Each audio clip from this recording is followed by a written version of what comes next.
Hello दोस्तों, everything about plant series में आपका स्वागत है। आज हम बात करेंगे हिबिस्कस प्लांट की, जिसे गुड़हल भी कहते हैं। मैं हूं प्रवेश। तो आइए हिबिस्कस यानी गुड़हल प्लांट के बारे में जानने के लिए चलते हैं ज्ञान उद्यान में।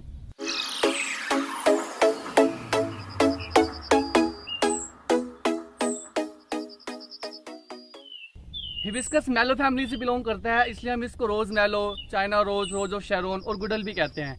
यह एक पेरिनियल प्लांट है, मतलब ये साल भर रहता है और जनरली यह गर्म क्षेत्रों में पाया जाता है, मतलब सब ट्रॉपिकल और ट्रॉपिकल रीजन्स में। बात करें इसकी पत्तियों की, तो इसकी पत्तियां डार्क ग्रीन और पॉइंटी शेप की होती हैं। इसमें कई कलर मिलते हैं, जैसे कि red, orange, white, magenta, blue etcetera.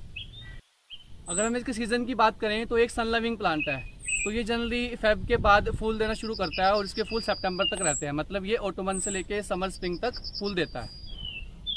बात करते हैं हम इसकी सॉइल कंपोजिशन की। सॉइल के लिए आप देखिए इसके 3 पार्ट बना सकते हैं। एक आप सैंड का पार्ट लीजिए, एक सॉइल का पार्ट लीजिए और एक कंपोस्ट का पार्ट लीजिए।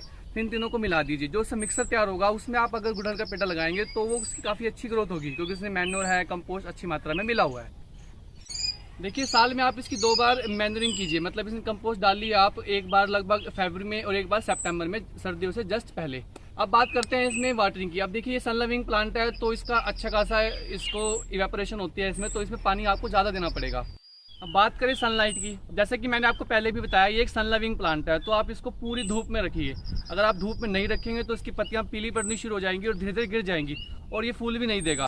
अब बात करें प्लेस की या फिर स्पेस मैनेजमेंट की।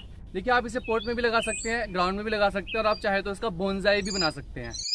देखिए अगर आप इसको ज़मीन में लगाएंगे तो ये 15 फीट तक हो जाता है, लेकिन टाइम टू टाइम इसकी कटिंग करना बहुत ज़रूरी है, वरना ये ऐसे झाड़ी की तरह फैल जाएगा और इसकी शेप अच्छी नहीं आती। अगर आप चाहते हैं कि आपका पौधा अच्छी शेप में रहे तो टाइम टू टाइम इसकी कटिंग करते रहिए और इसको 8-10 फीट तक मेंटेन करके रखिए।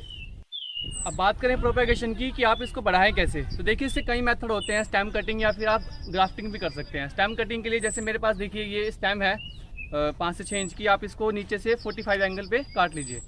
45 एंगल बनाने का फायदा ये होता है कि रूटिंग एरिया बढ़ जाता है। फिर आप इसके इस एरिया पर रूटिंग हार्मोन लगाइए, जैसे कि शहद, दालचीनी पाउडर, और फिर इसको ज़मीन में लगा दीजिए। 10 या 15 दिन में आप देखेंगे इसमें से जड़ें निकल आएंगी और एक नया पौधा तैयार हो जाएगा। नेक्स्ट स्टेप प्रूनिंग, कि आप इसकी कटिंग कब करें। देखिए अगर आप चाहते हैं कि आपका पौधा अच्छी शेप में मेंटेन रहे और ये ज़्यादा फूल दे तो आपको इसकी प्रूनिंग करना बहुत ज़रूरी है।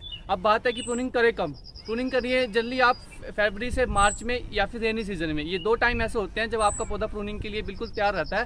आप तब उसकी कटिंग कीजिए तो आप देखेंगे कि उसमें फटाफट नए बर्ड्स निकलेंगे और ज़्यादा फूल आएंगे और पौधा आपका घना रहेगा। देखिए गुड़हल के पौधे के साथ सबसे बड़ी प्रॉब्लम आती है पेस्ट की।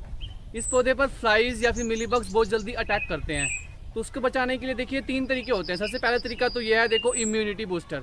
जैसे हम देखते हैं कोरोना वायरस में हमें सब बोलते हैं कि आप अपनी इम्यूनिटी बूस्ट करिए, ऐसे ही आपको पौधे की इम्यूनिटी बूस्ट करनी है। उसके लिए आप उसको अच्छा खाना दीजिए। खाना मतलब उसको अच्छे मैन्योर डालिए, एक बार फरवरी में, सितंबर में और रेनी सीजन में भी। तो अगर इम्यूनिटी तेज रहेगी तो आपका पौधा पेस्ट रेसिस्टेंट रहेगा। सेकंड मेथड है, देखिए आप इसमें नीम ऑयल या फिर नीम वाटर से यूज़ कर सकते हैं। आप क्या कीजिए, नीम ऑयल जैसे मार्केट में मिलता है, आप जाइए उसके अंदर थोड़ा पानी मिला के उसको अपने पौधे पर स्प्रे कर दीजिए। उससे क्या होगा, आप देखेंगे थोड़ी देर बाद जितने भी बग्स वगैरह है वो सब उतर के नीचे गिर जाएंगे और फिर अपने पौधे को वॉश कर दीजिए। या फिर अगर आपको नीम वाटर यूज़ करना है तो आप इसे घर पे भी बना सकते हैं। उसके लिए क्या करना है, आपको कुछ नीम की पत्तियाँ ली, उसको पानी में उबालिए, उसको ठंडा करके छान लीजिए, फिर जो सोल्यूशन तैयार होगा उसको स्प्रे कर दीजिए, तो वो भी एक अच्छा डिसइंफेक्टेंट का काम करता है। थर्ड मेथड देखिए इसमें है कि आप सोप सोल्यूशन यूज़ कर सकते हैं। सोप सोल्यूशन के लिए डिटर्जेंट के 2 चम्मच लीजिए, उसको 1 लीटर पानी में डालिए और अच्छे से हिलाइए। फिर हिलाने के बाद उसको पौधे पर स्प्रे कर दीजिए और देखेंगे आप थोड़े से 15-20 मिनट बाद वो सारे बग्स वगैरह नीचे गिर जाएंगे और फिर आप उसको पौधे को वॉश कर दीजिए और आपका पौधा पेस्ट से बिल्कुल स्वस्थ रहेगा। देखिए अगर हम बात करें इसके यूजेस की, तो गुड़हल का सबसे पहला यूज़ है गुड़हल की टी। उसके लिए क्या करते हैं, गुड़हल की पत्तियों और इसके फूलों को पानी में पहले उबाला जाता है, फिर इसके अंदर थोड़ा लाइम जूस डालते हैं फॉर डार्क रेड कलर, फिर इसमें थोड़ी शुगर ऐड करके उसको टी के रूप में पिया जाता है। इसको जल्दी कोल्ड टी या फिर हॉट टी दोनों के रूप में इसको यूज़ करते हैं।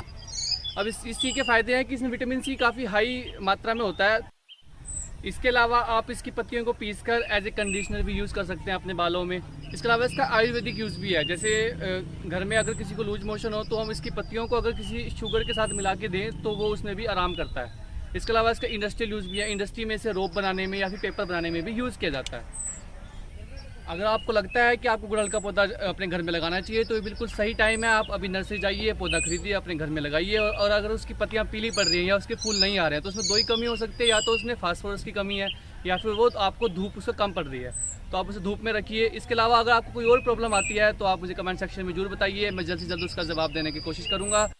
अगर ये वीडियो आपको यूज़फुल लगी तो आप इसको लाइक कीजिए, शेयर कीजिए, सब्सक्राइब कीजिए और बेल आइकन दबाना ना भूलें। धन्यवाद।